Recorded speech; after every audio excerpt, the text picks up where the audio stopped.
Who really controls the global economy? Everyone says it's the US Federal Reserve. They hold press conferences. They raise rates. They cut rates. They're the captain of the economic ship, steering us through rough waters. Right? That's a myth.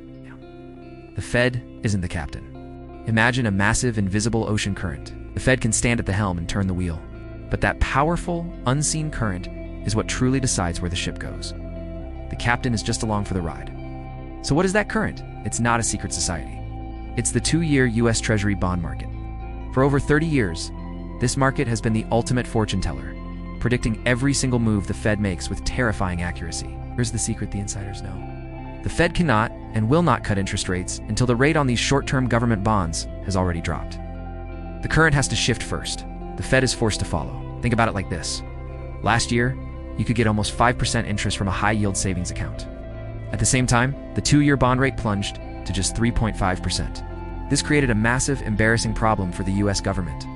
Why on earth would anyone lend money to the government for less than they could get risk-free from their bank? Nobody would. US debt became a terrible deal. And this is the punchline. The Fed wasn't in control. They were cornered. They were forced to slash interest rates, not to save the economy, but to close that gap and make it possible for the government to sell its own debt again. So stop hanging on every word from the Fed's press conferences. They're just describing a journey that has already been decided. If you want to know what's coming next for the economy, your mortgage, and your money, follow us or subscribe to this channel.